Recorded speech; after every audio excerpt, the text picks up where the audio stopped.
Knon 89.3 FM in Dallas and Fort Worth, the voice of the people. Business owners, tell KNON's listeners about your business. You can put your business or event on KNON. KNON currently has space available to run announcements for you. Tell KNON's listeners about your goods, services, nightclub, concert, or event. Help keep the voice of the people on the air while putting your information on the air. KNON's been named the #1 radio station in Dallas by both the Dallas Observer and D Magazine. Put your business with Dallas's #1 station. Call now for more information at 214-828-9500, extension 227, or extension 233. For more information, go to knon.org and click on the Run Spots on KNON page. It's a great way for your business to support community radio while letting more people know about you.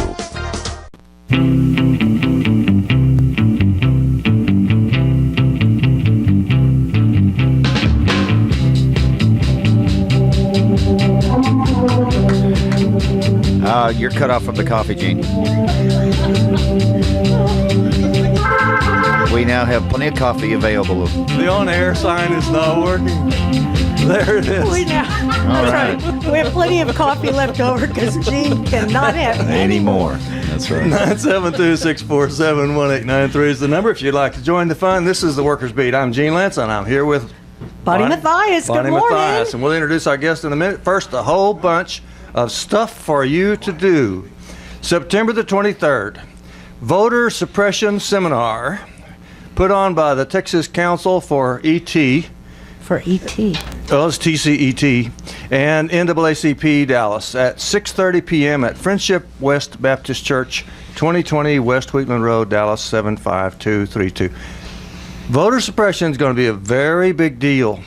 I have read the number, 270,000 Dallasites that are going to be facing the prospect of not being able to vote in the coming election.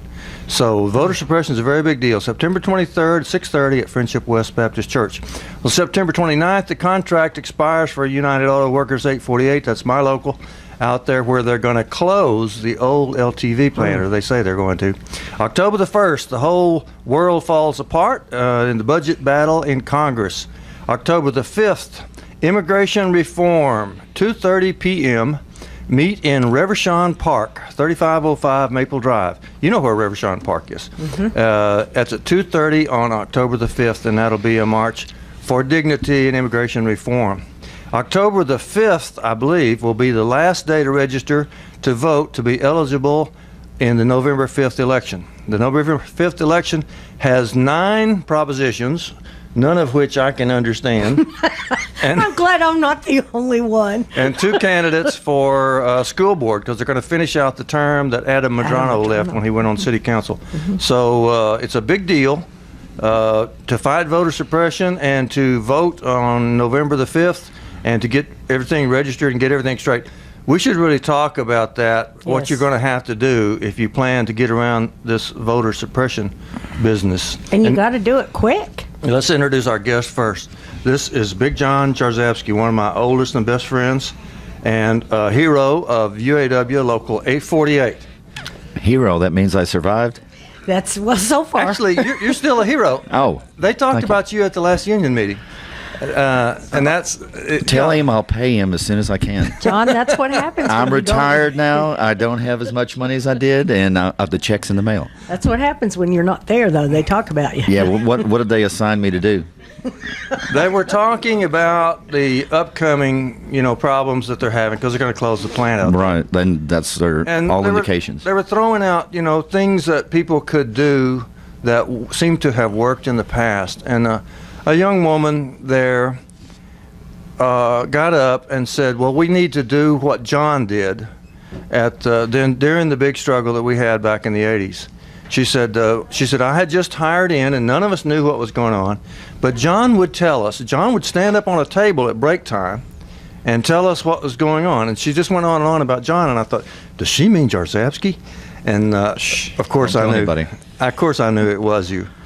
Well, what did you do in '84? Because I was fired. I was standing outside. I didn't get to see that. Right. Well, what was going on was we had a program to work without a contract. We were trying to get the company to come off of their takeaway proposal. In fact, we had no takeaway T-shirts. And there was a couple of ladies going around the plant organizing meetings at break time and lunchtime. And one was Dot Hargrave, and the other was soon to become Elaine Lantz. Mm-hmm. And the trouble was, they would get out there and talk about what the union leadership needed them to know, and what the next meeting was going to be, and what our program was.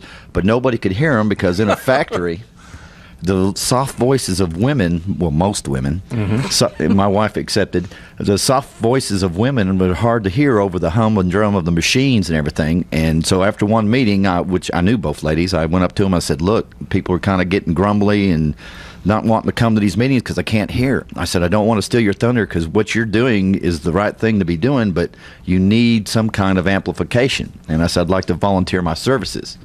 I said, and they go, why? I said, well, you must not know me then, because I have a very big mouth. And I said, they will hear me.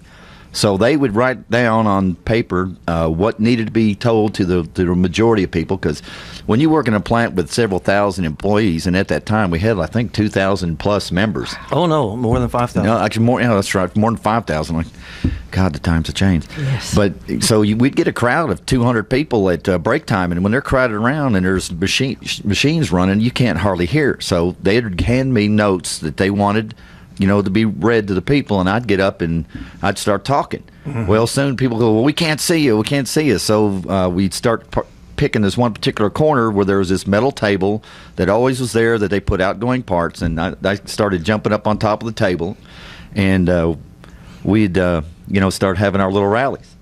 So John Jarzabski, standing on a table, explained to the workers at what was LTV at that time, right, exactly what was going on with the union. Right, exactly what been the latest progress. Had there been any changes? When our next meeting was going to be, what our next tactic was going to be. We'd get together with the people and let them know in the plant, because they had us on a lot of mandatory overtime, and a lot of people couldn't get over the hall. They had to go home and take care of home things, so we had our little meetings in the plant.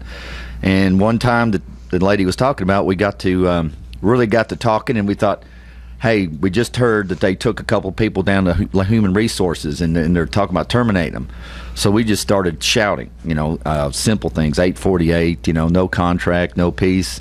Actually, 848 made a pretty good chant. We would just go 848, 848. As a matter of fact, and everybody started getting into it and pumping their fists and jumping up and down, and I got jumping up and down, and the next thing I knew, I was in trouble because the table was destroyed. Ooh.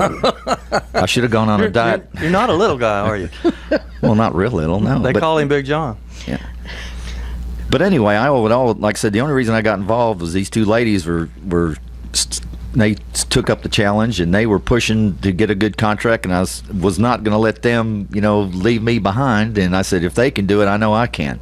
Didn't they have a little coffee pot that they pulled around on a wagon or on some kind of conveyance so that they could have coffee breaks? Yes. Get people to come to. Yes, we did. We'd coffee. We'd bring soft drinks. Sometimes people would bring cookies.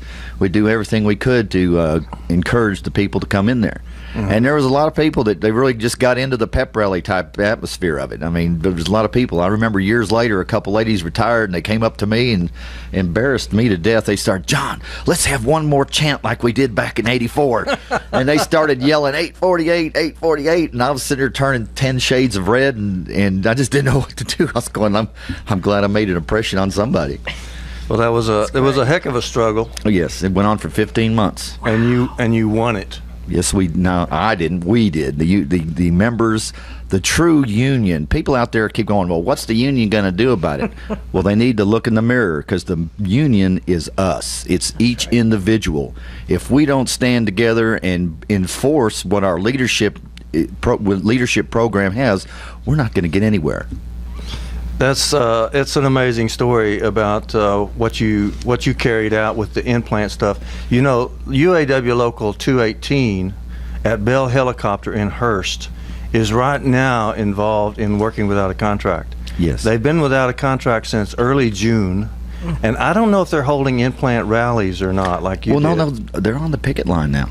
They're on strike. Are you sure? Yes, yeah. Yes, they're on strike as of about a week now. I think a little over a week. They actually went out one midnight. We weren't supposed to know, but it was last Sunday morning. I heard that they had indeed set up the picket lines. In fact, I've been meaning to get over there because another guy that was in working at LTV back at that time was named Steve Andrews. He was a steward on second shift with me. And, later on, he was a steward on second shift, but he was out there, and he's now president of 218. And one of the guys got hit By a last car. week, hit by a car. That was a one-day strike that they did 2 or 3 weeks ago, and a guy got run over at that time. But it wasn't the scab that ran over him; it was some kind of a contractor or something. Well, and the difference would be, sorry. Well, I'm sure he there's a felt difference. better after He'll have a difference with you about that. he felt better about that laying in his hospital bed. I'm sure he did. Well, he wasn't seriously injured. I don't think he even went to the hospital.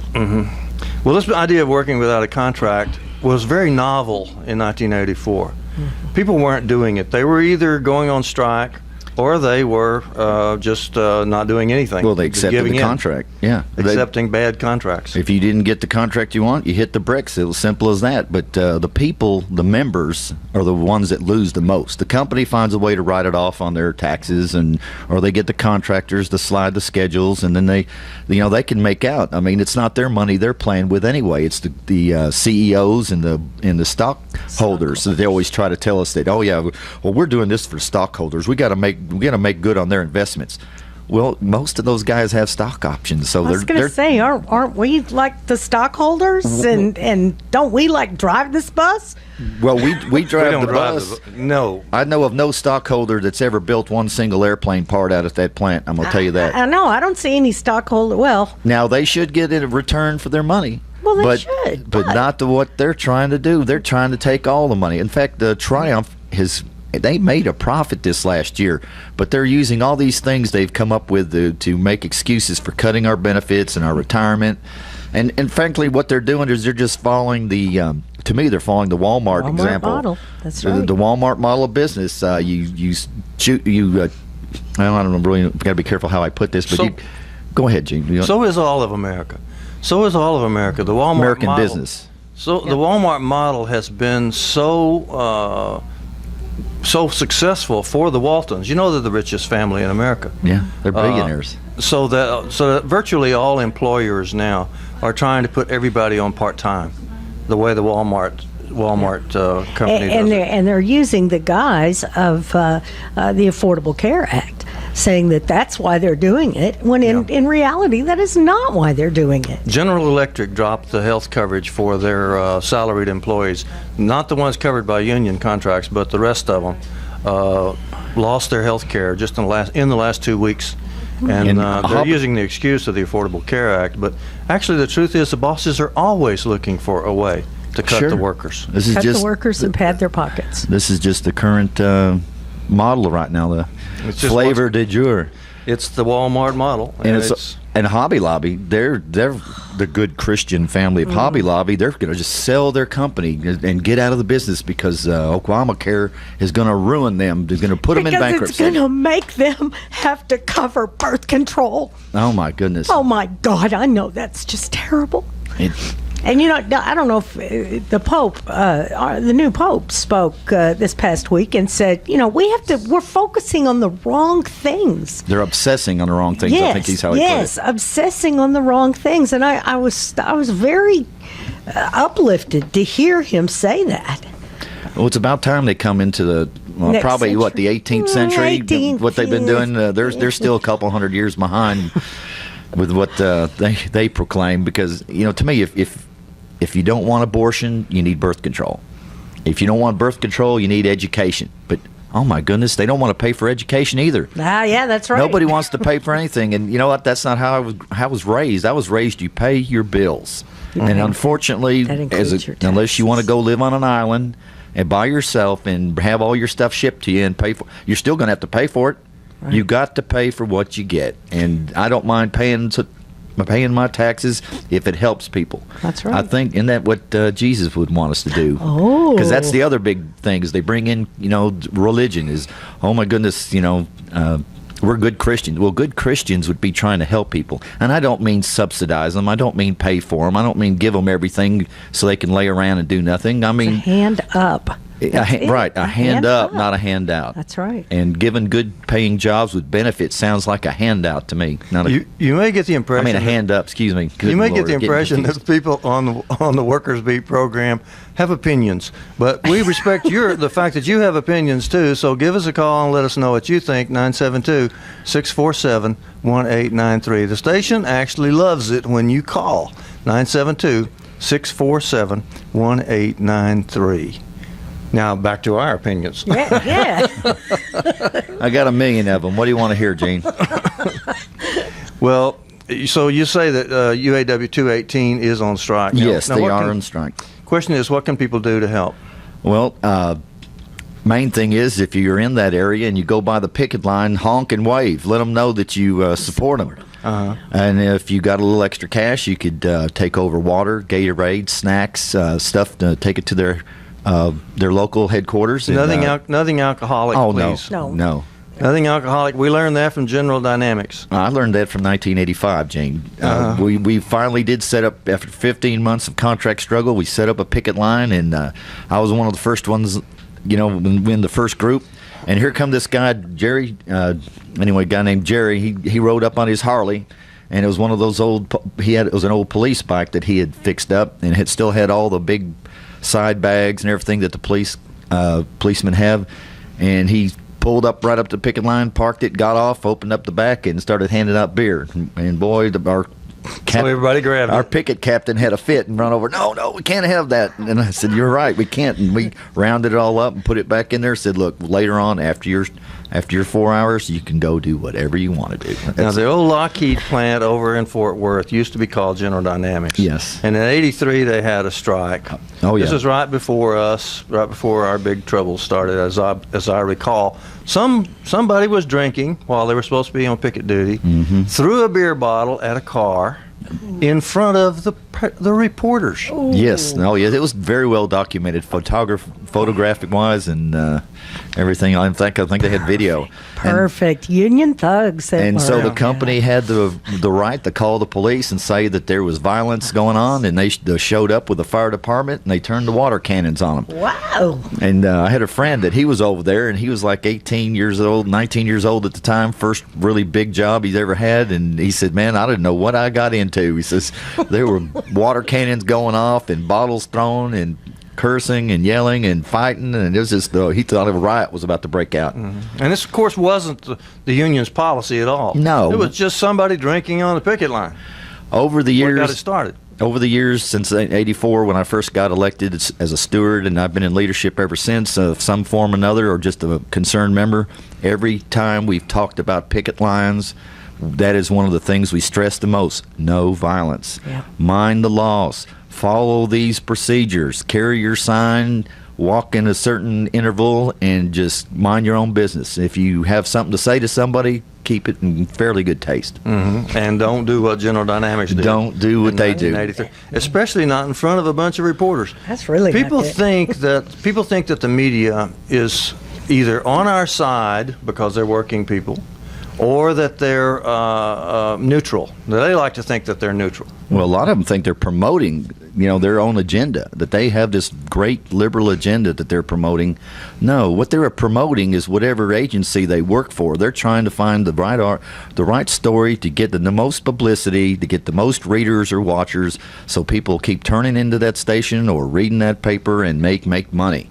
Everybody works for the person that signs their checks. That's right. And who signs the checks of all these reporters? Well, the Dallas Morning News, Most which of them. is historically one of the most anti-worker organizations that you could find in North Texas, is the Dallas Morning News. Maybe not on a day-to-day basis, maybe not on every issue, but over the long run, over history, the Dallas Morning News has been tremendously anti-worker. Yeah. And I think it's almost time for us to take a break, so I don't want to get something new started. Call us 972-647-1893. Well, I got to work this morning. Something seemed kind of strange. My buddy Joe was missing. There's a machine sitting in his place. I turned around and I asked my boss, "Can you tell me?" Knon and Beyond Bows and Arrows 5th ever benefit powwow is coming Saturday, October 5th. It's a free admission powwow with raffles, auctions, Indian food, arts and crafts, as well as raffle dances and spot dances. Vendor space is available. The 5th ever Knon benefit powwow takes place at Four Winds Park, located at 5380 East Highway 199 in Springtown, Texas. MC for the powwow will be Knon's own Albert O'Crow and Harold Rogers. All drums and apprentices are welcome. Vendor setup is at noon. Gourd dance starts at 2 p.m. to 4 p.m. A free supper break from 4 p.m. to 5 p.m. and intertribal dancing from 5 p.m. to 9 p.m. For vendor space or more information on the powwow, call 972-835-1590. Once again, 972-835-1590. Come experience a traditional old-style benefit powwow Saturday, October 5th. Follow Knon on Twitter at Knon 89.3 FM. Follow us now. Be the first to find out about Knon events and get updates on Knon. That's Knon 89.3 FM on Twitter for updates on benefits, programming, and more.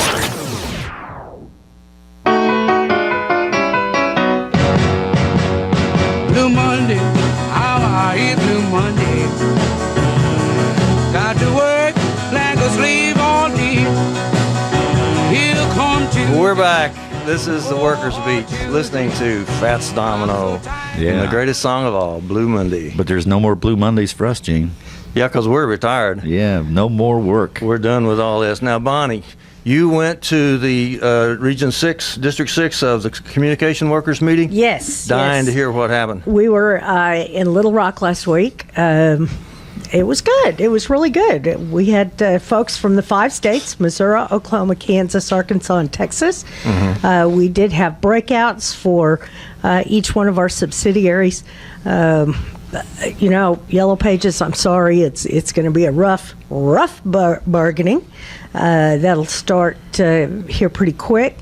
And we're going to get some bargaining proposal information out to you folks. Mobility. We are going to start the program, the training, within the next month. Folks, we have got to look at this company as one. They're always talking to us about being one ATT. We need to be one CWA. When they're in bargaining in California, we need to be mobilized right here in Texas as well. So that's something that we're really going to talk about, and we are seriously trying to push the district and the national into doing this for every single subsidiary.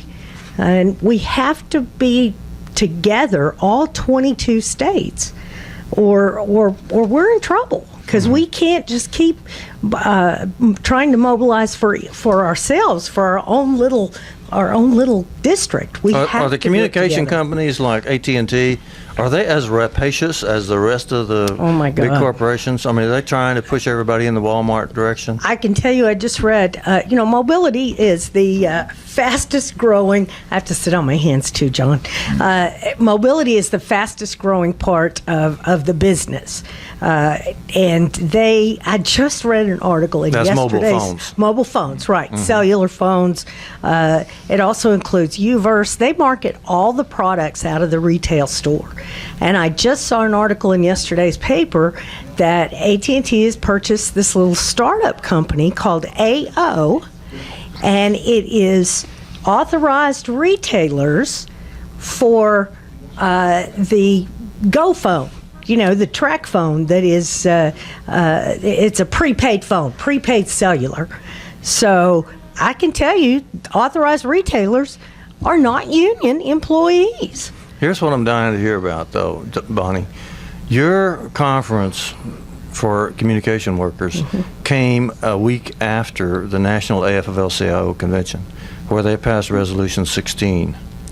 And I want to know if at the communication workers, did they discuss Resolution 16 and what's going to be changing in the labor movement? No, sir, they did not discuss Resolution 16. I am totally in the dark about this. Because Larry Cohen, the international president of the communication workers, I mean, he probably wrote Resolution 16. Now, if he's, and I have to digress because I missed about half of Larry's speech. So I very well may have missed that part of where they discussed the Resolution 16. Okay, well, let's talk about Resolution 16 and how it's going to affect the labor movement in the coming period. Let me give out the phone number first. It's 972-647-1893. You don't just have to listen to our opinions. We want to hear yours. Yes. 972-647-1893. Resolution 16 was passed in the early days of the AFL-CIO National Convention, which was, so it passed about 3 weeks ago. People are still getting copies of it. People are still reading it online. If you go to aflco.org and then search for Resolution 16, it'll come up. And they have all the resolutions that were passed posted on their website, aflco.org. But Resolution 16 is the most sweeping change in the American labor movement, in my opinion, since 1935. In 1935 was when the CIO was formed. At that time, it was called the Committee for Industrial Organizing.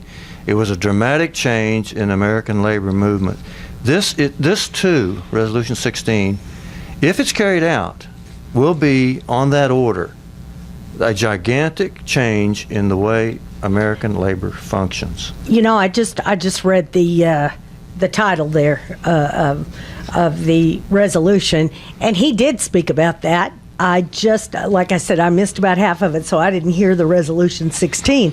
But he talked very strongly, just like Richard Trumka did when he was here a few weeks ago, or a couple months ago, at the AFL-CIO convention, about building community partnerships and how important it is that we build coalitions outside of labor, that we're all in this together.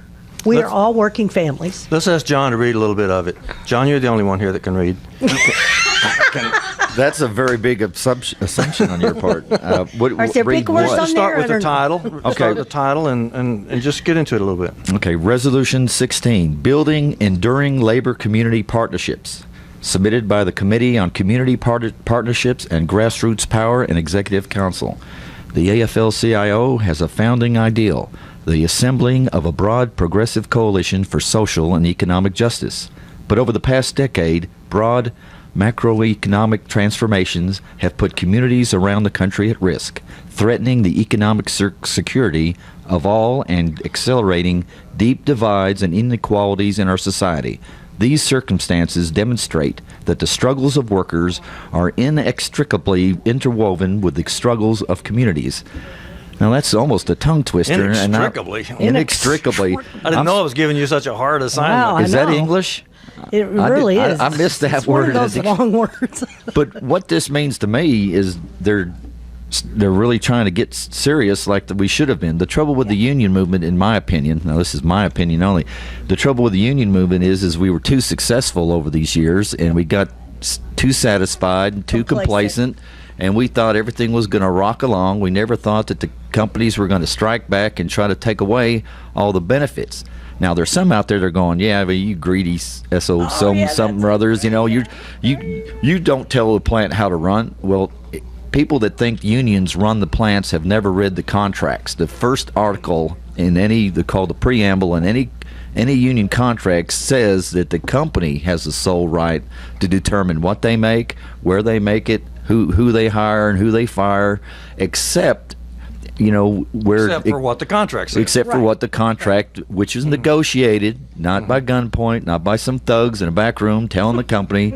Believe me, B.J. Meeks was a grievance chairman for many years at the place I worked for, and that man was not a thug. I mean, he was barely 5'6", if he was that tall. 120 pounds soaking wet. 120 pounds soaking wet. And That's one of those union thugs. There you go. Though I do have to say, there were quite a few management afraid of him, but what they're afraid of was he's right. There you go. And that's something that the companies have a hard time dealing with. You know, they negotiate these contracts, then they just seem to throw them in a back drawer and do whatever they want. And we have the right to bring those contracts out of the drawer and say, "Look, you agreed to this. Right. This is what we're gonna deal with." but they don't always want to do that. But so this tells me that they're going to really try to get back to basics, and they're going to start from the ground up, and we're going to get out there and try harder. There's a line in there that I think is untrue. Let me see the copy you have, John. It's about, it says, while our unions have a long history of working with communities, they don't have a long history of working with communities. I'm sorry to say. Well, They did up between, say, 1935 and 1947, when the CIO was in its really growth period, when the American Union movement blossomed, exploded like a nuclear bomb. In those days, they had a history of working with communities. But after that, they didn't. What they did was they negotiated more and more benefits for union members. And there was some fallout. Some people who were not union members also came up the scale a little bit because the companies were afraid that somebody might organize a union for them. So unions basically negotiated for their members and just more or less forgot about everybody else. And there was a long period there from 1947 to 1995 when the union movement became more and more estranged from everybody else. It was like an exclusive group. Best example is one time I was picketing with Bonnie's union down in Bell Plaza. This was 2 or 3 contracts back, Bonnie. You were probably there, though. Oh, yes. We were marching around and we would say, save our pension, save our pension, save our pension. There was an older African-American man with a cane. Took him a long time to walk through the whole procession, and he had to stop several times, wait for somebody to pass. And we were saying, save our pension, save our pension, save our pension. And he finally just stood in the middle of the thing and yelled, why should I save your pension? I ain't never had one. And it was true. Yeah. Yes, very true. The unions negotiated pensions for their members. And other people got pensions too because they were afraid of being unionized. But well, that's one of the biggest benefits of having unions in your community is everybody else has to raise what they pay and what they give to their workers to keep the unions out. But the union itself actually just negotiated for its members. Yeah. And Right. that went on for 50 years. But, Gene, the only reason I'd say that it's true is you got to remember back in those days, the big corporations, they didn't have all the automation. They were thousands and thousands of more workers. And frankly, in some places, the union was the community. I mean, it's the same as what I said earlier about the people being the union. We are people, we're in the community, but I mean, that is a long way around the barn. But as this process went on, the union members became more and more a minority interest in the working class. And that's where we started getting estranged. More and more estranged from everybody else. This Resolution 16 turns that around. If this is implemented, the AFL-CIO is going to try to organize everybody that works. Whether they have a shop, or whether they're just flipping hamburgers or whatever, they're going to try to organize everybody that works. They're going to find some way for people to join the union movement. Now, it may be through Working America, and I'm dying to get Working America on this show. I asked Darrell when he's coming. Yeah, well, I've written him and asked him too, and he actually had scheduled to come at one time but couldn't come. The Working America is a way that everybody can join online, but it's basically, for us in Dallas anyway, in the North Texas, it's a internet phenomenon. In other words, they don't have anybody here on the ground. They do in Houston, but they don't here. So there's Working America, then there's other ways to join the union movement. For example, if you're a retiree, you can join the Alliance for Retired Americans, of which I'm a member. So that's, and you're a member too, John, by the way. I don't know if you knew that or not. But when you retired, the UAW paid your dues and made you a member of the Alliance for Retired Americans. So we have thousands and CWA millions. paid mine. So Trapped there you again. go. Trapped again. Millions. See? So there are a lot of ways to join the union movement. And Yes. if you read on down in Whether you Resolution know it or not. 16, if you read on down in Resolution 16, there's another section. No, let me just stick on this for just a minute. Right. They're reaching out not only to other unions and asking for solidarity for everybody, but every kind of community organization that there is, and they specify some of them somewhere in this thing. Here's African American people in the A. Philip Ransdorf, Asian American people in the Asian Pacific American Labor Alliance, Coalition of Black Trade Unions, the Coalition of Labor Union Women, Labor Council for Latin American Advancement, and Pride at Work. Does everybody know what Pride at Work is? Yes. That's the LBGT community. Yes. American labor, which used to be considered backward, back before 1995, it was considered more backward on social issues and on war and peace, international issues and stuff like that. Now they're reaching out to every known community organization that there is and saying, let's work together and let's build a progressive coalition. I'm so pumped about this that I can't tell you. Sure. And I'm saving the best news. The best news is I'm not the only one pumped about it. Mark York is pumped about it. And Mark York is the new head of the Dallas AFL-CIO. So, wow, get a tight hold on something and come on down. This is a very exciting time. You know, I have to say that CWA Local 6215 has always been very involved within our community, raising funds for schools and so on and so forth. But this year, we have teamed up with City Square and Texas Organizing Project and Planned Parenthood. We held a community event around the Affordable Care Act called Sign Up, Speak Out, so people can learn how they qualify for ACA. If they don't qualify, what they need to do, how do I apply, what are the restrictions, all those kinds of things. And this is so important because I see in our Labor Day parade, we had over 200 people from all kinds of organizations, all kinds of workers' defense projects, CWA, UAW, churches. It was phenomenal, and I see it growing. I am very excited and very pumped. You know, and you guys know when I get a hold of something, I don't let go. Very good. So we have to get out there because we have to work together to make this work. Now, the second big part of this, if you're not already overwhelmed, I am. The number is 972-647-1893. But the second part of this is also, even if they had just passed one part and not the other, I would still be terribly pumped. But the second part, maybe even better than the first part from my point of view. This is on page 2 of the resolution. It says, number 1, we commit to being a learning organization. It says the AFL-CIO should be, in effect, an ongoing learning organization which shall be in constant and continuing conversation with its constituents and allies, unions, state federations, central labor councils, and community partners. State federations and central labor councils should likewise be learning organizations as they develop sustained partnership with community allies. That's very cool. That is just absolutely thrilling. You hear people when you see workers get together. Somebody nearly always suggests that we need some kind of educational program, and they often say we need to get into the schools and go to our kids' classes on Parent-Teacher Day, and say something about the union, and then in the churches. And we have small programs. There are small programs, and some of them very successful. I remember Oklahoma City had a really great program where the member of my union, United Auto Workers, was organizing teachers to go and teach labor in the middle schools there in Oklahoma City. But anyway, people talk about this, but it's never been done on a grand scale. Right. There's never been a gigantic commitment by the whole labor movement to becoming learning organizations. So I'm absolutely thrilled. I'm flabbergasted. Well, education to me is the key. The more highly educated the people are, the better off you are. It's extremely hard to lie to somebody that knows what they're talking about. I mean, they know for themselves what they're talking about.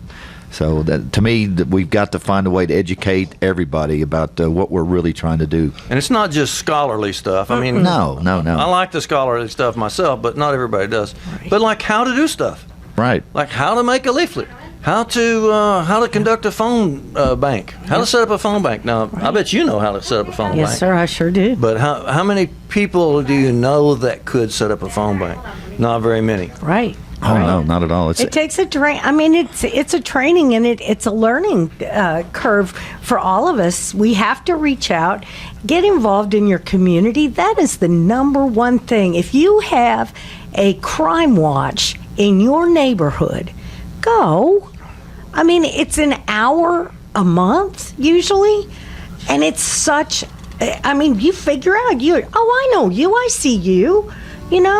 It's an easy thing to do. Have to take a break. 972-647-1893. Still got a chance to call us.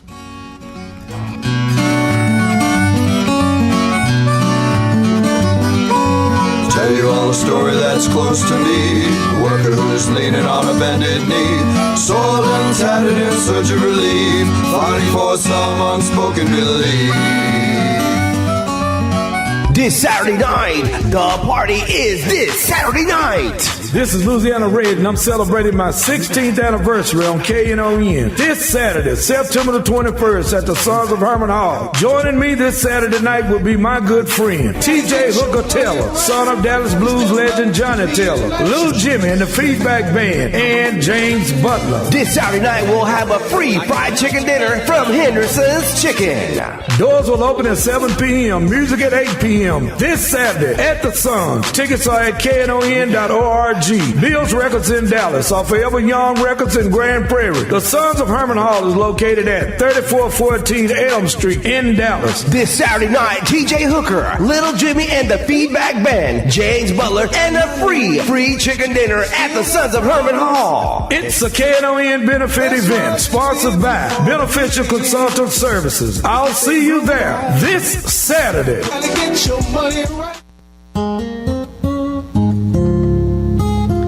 Recycle Revolution is a local recycling collection service and community drop-off center. They collect and accept all traditional recyclables, including paper, plastic, aluminum, cardboard, and glass, as well as TVs, computers, lamps, light bulbs, batteries, ballasts, and styrofoam. They offer collection services to apartments, condos, and businesses. They also offer a community drop-off located at 1703 Chestnut Street in Dallas. For more information, 214-566-3025 or recyclerevolutiondallas.com.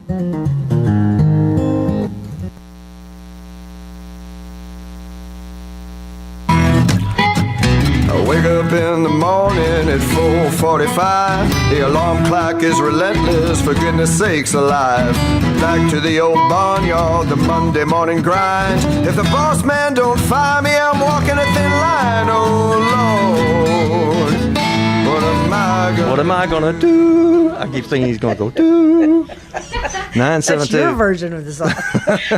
And now you know why Gene's not a songwriter. Oh, but he is a songwriter. Yes, you never heard of the Sixth Beatle? 972-647. I stepped on that. The six-legged. I meant the six-legged Beatle. 972-647-1893. Ben's on the line. Thanks for waiting, Ben. Thanks for calling KNON. Good morning, Ben. You're on. Oop. Oh, well, the break was too Ben. long. Ben, call back, 972-647-1893. He had a big chance. I'm sorry, but that is kind of the way it works, though. If someone calls during the break, there's really nothing we can do to put him on as fast as we can. You got to pay the piper. We were talking about Resolution 16. There's another important resolution, 26, which says that they will develop a Southern organizing strategy. That's really important because the South is where the big companies like to go. Because they've got racism on their side there. That's right. They have racism. They have right to work for less. And now they have the heavy hitter politicians that are anti-worker. The anti-worker politicians are kind of gravitating toward the South, and you can see why they would, because the South has traditionally been a low-wage place. And isn't it amazing that most of the voter suppression things are coming out of, guess where? The South. Oh, my gosh. There's one thing that I have to kind of take exception to on Resolution 26, the resolution to develop a Southern organizing strategy. They just ignore the fact. They ignore history. They're saying we need to do this, and they're right. They're absolutely right. We do need to do it. But they don't realize that we tried to do this before, and this was canceled. There was the CIO had a program called Operation Dixie to organize the South, and they put money into it, and it was an anti-racist organization from the the Congress of Industrial Organizing. They had an anti-racist strategy to organize the South. Black and white, unite and fight was one of their main slogans. And after 1947, the CIO just canceled the program. They just dropped it. And so now, here it is, 2013, and they're getting back to it. Wow. Now, praise be to everybody for having gotten back to it.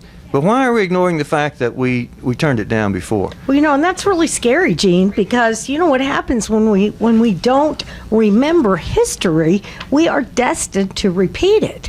And we can't repeat what has happened in the past. We have got to remember, we kind of messed this up the last time we tried this, so we really need to truly develop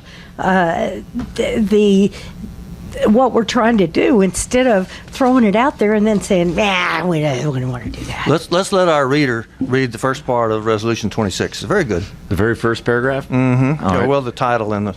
Okay. Resolution 26, resolution to develop a Southern organizing strategy. Whereas the union labor movement has never successfully developed a concerted and coordinated effort to organize workers in the 11 southern states making up the southern region, allowing the most conservative political forces in the South to operate without effectively being challenged by organized workers.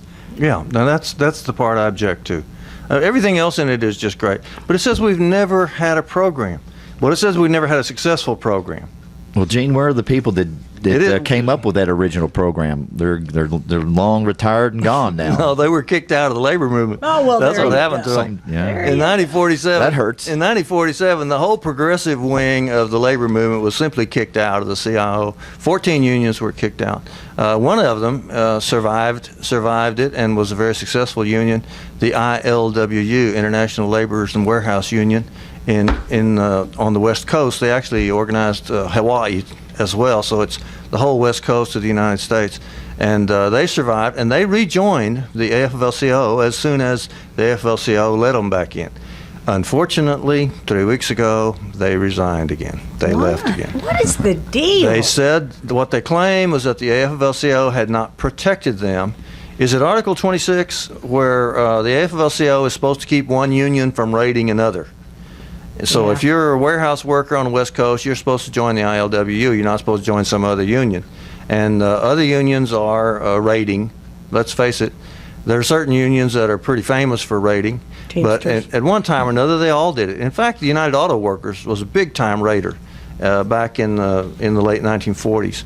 And they took over from one of the things they took over was Agricultural Implement, which was a separate union. The FE was the name of it, and UAW took it over and took over contracts for other unions.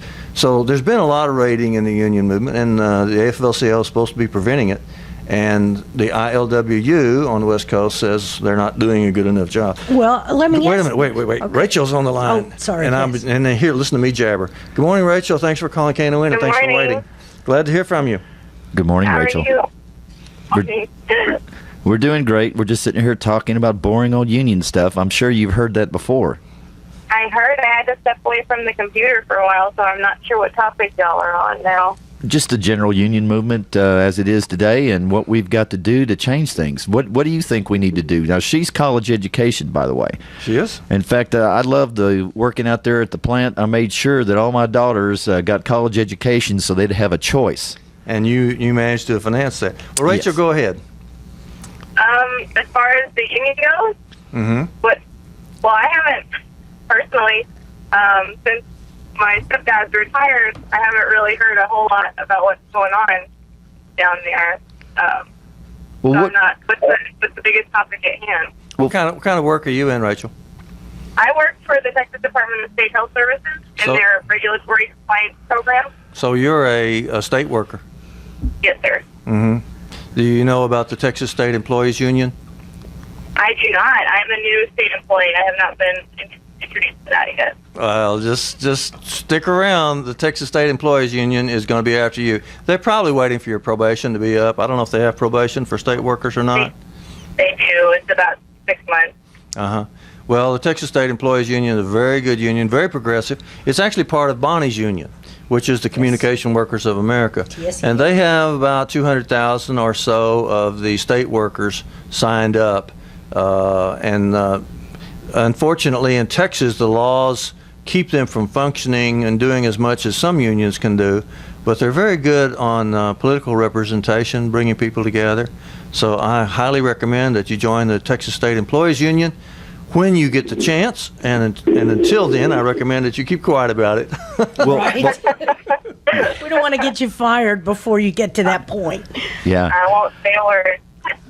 Well, Rachel, what I'd like, we've been talking about one of the things we've been talking about is educating people and trying to getting them into the union movement. During your college career, did you ever hear anything about unions down at Tarleton? She's a graduate. No, there was nothing about unions at all. I think that they spent most of their time trying to just keep students enrolled and not partying as much. So where did you learn most about unions from? Well, from you and from early history studies and grade school. Wait a I minute, learned a John. little bit about unions. Wait a minute, John. You actually know this, Rachel. Yes, Rachel is my daughter. And I'm very pleased that she's not still asleep and hungover on Saturday morning, that she's up, she's listening to public radio, she's trying to improve herself by listening to, the mistakes that we old folks have made and plan her future accordingly. Oh, John, I think I turned out all right. I'm sure we didn't make too many mistakes. Yes, you did turn out all right. I'm very proud of you. I'm proud of Sarah. I'm proud of Jenny. All three daughters good college educated, and I wish I could take all the credit, but their mothers had a lot to do with it. But we're talking about what the union movement can do to try to reestablish itself. And like I said, you are new in the workforce. You've only been working for a few years now after college. And I'm just curious, one of the things we need to do is we need to get to the college people and let them know, one, not to be afraid of unions, two, to use it in their best interest. And that's why I asked you the question. Oh, okay. I just from a standpoint of learning about how to educate people that aren't really familiar with things, I would start with social media, to be honest with you. It's the biggest thing since sliced bread when it comes to anybody my age, and it's the easiest way to connect with people. Because like I told you, I haven't heard anything about union news, and that's because I personally don't watch the news like I should. And a lot of people do, honestly, get their news from Facebook and Twitter, and that's unfortunate, but I think if you would be able to reach people you could start social media sites like the UAW could start sites that people could join through work, and that would be a way to help keep people informed. And then they may actually learn something that would interest and pique their interest to come to a meeting. That is very good advice. Very good. Yeah, we need more smart people to call us, like Rachel. Well, that's why I got her to call. Thanks, John. Hey, can you call every week? Certainly not. I can't guarantee every Saturday morning, but well, maybe we can every Saturday record morning you. that you're able to open your eyes and turn on the radio or in your case, the computer, then please do. Yeah, people listen to us at knon.org. All over the world. Oh, Yeah. that's where I heard. I'm in Austin right now, so that's where I had to start. Cool. Yeah, we had a caller last week that said that he listened to us while he was stationed in Europe. Excellent. Oh, wow. Yeah. That's awesome. But that's the key, because we are getting into social media. My local, for instance, 848, we've got a Facebook page, we've got websites, but how do we get people We got Twitter, too. check them out? And Twitter, right? We've got it all. But how do you get people to notice you? I mean, beyond the extremely obvious ways, but, I mean, how do we get people to tune in to what we're trying to say? How do we get their attention? Let me think. I guess if you wanted to just start with people at your local plant, any of the social events, you could. A lot of this I learned from one of my friends. She does a lot of advertising for her business, and she gets people to like her Facebook page by offering prizes or things like that. So if you like this page, then you can enroll for this kind of benefit, and that might get people to like, because most people are not going to unlike your page after they have already gotten involved with it. Even if they so find... then from then on out, any kind of postings you do is going to pop up on their newsfeed. Even if they find out about us. Find out the dark truth. Well, thanks so much for calling, Rachel. That's a great hint. And you'll be happy to know that yesterday, the Alliance for Retired Americans held our first webinar, which is use of technology, and our topic was social media, trying to get more of our retirees on social media. And That's awesome. and this is We were talking about how the AFL-CIO is going to start being learning centers. My opinion is one of the first things we have to teach everybody is computer usage and especially social media. So we're working on it. We're working on it. We're trying to figure out how to do that, but and not making much progress. But I did get. Go ahead. Oh, I was going to say some people that would be helpful would be maybe. And I got my master's in public health, and part of my curriculum was to learn how to get people who are not technologically savvy involved. And there's a lot of studies out there that you could probably read up on that you could apply to the union as far as text message media and social media, getting people aware of, well, what were the health disparity problems in their community. Okay. You could apply that to the union, trying to get people involved that way. All right. Thanks so much, Rachel. Let's go on because Kathy's waiting. Thanks for calling KNON, Kathy. Good morning. Yes, thank you for taking my call. I've never been a member of a union. However, I am very, because I've typically in work that I've done been in management, but I do have a respect for what the unions have done historically, and am a supporter of the union. Kathy, So, do you work for a paycheck? You work for a paycheck? I absolutely do. I'm a full-time employee. Okay, yes. then you can join Working America. It's workingamerica.org, and it costs $5 a year. Wow, Okay. that's a bargain. So I would sign up. But go ahead with your thought. With my thought, though, I was listening to the comments that you all were making earlier prior to my call and prior to the young lady before me. And it seems to me that one of the things that the unions could do to help to move forward a positive agenda is to be more unified. It disheartens me to hear the discussion about, well, they rate us and they rate us, and so if we are divided amongst ourselves, and I'm just putting myself in with the unions because, like I said, I'm a supporter. Then if we cannot be unified, then we cannot expect to be able to leverage the significant power that we can have in order to move forward. So that would be one thing that I would recommend, is figure out ways where we can leverage our common ground instead of looking at the different ways where we are different and that we are taking from one another, because I think that only serves to dilute the considerable power that we could have in not only the marketplace but also in the political debate. I think would be very, very important for us to just try and unify a little bit more. Right. Rating is an eddy current that is holding our canoe back as we try to get down this river. So you're absolutely right. We need as much unity as we can possibly get. And the AFL-CIO is certainly working in that direction, doing its best. You know, the United Food and Commercial Workers just rejoined. They had split a few years ago, and they went off with a couple of other unions. Unfortunately, the strength of the union is the people, but that's also one of its biggest drawbacks, is because people are a social herd animal, but to get them together, they're always somebody going to be fighting over who's the top dog, who's the alpha. Exactly. Democracy is the worst possible way to organize, except for everything else. And one other thing I think that would be really, really important is if we could figure out some person or persons who can put forth a message. You know how the Republicans and the right wing, they are very good at negative messaging, and they get their message out and they have everyone speaking that message. If we can have a consistent message that could reach the masses that we need to reach, then that, I think, would be very, very important as well. Something positive, of course. Yes. Gene, you know don't you think this resolution 16 that we were talking about, don't you think it's very positive? I thought it was. Yes.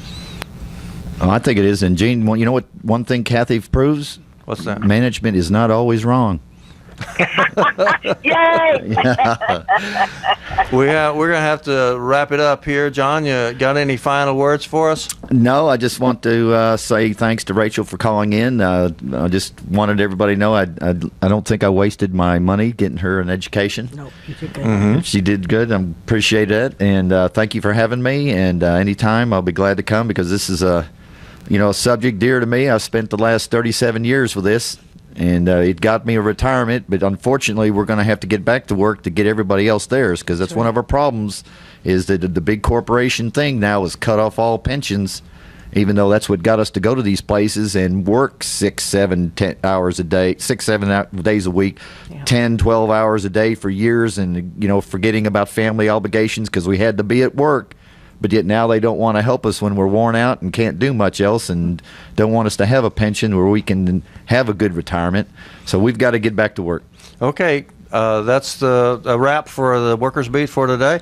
Is Jim Schutz coming in? I believe so. If he's not, then Bonnie's going to take his program, I guess. We're out of here, folks. See you next week. Thank you. Goodbye. KNON 89.3 FM in Dallas and Fort Worth, the voice of the people. Business owners, tell KNON's listeners about your business. You can put your business or event on KNON. KNON currently has space available to run announcements for you. Tell KNON's listeners about your goods, services, nightclub, concert, or event. Help keep the voice of the people on the air while putting your information on the air. KNON's been named the #1 radio station in Dallas by both the Dallas Observer and D Magazine. Put your business with Dallas's #1 station. Call now for more information at 214-828-9500, extension 227, or extension 233. For more information, go to KNON.org and click on the Run Spots on KNON page. It's a great way for your business to support community radio while letting more people know about you.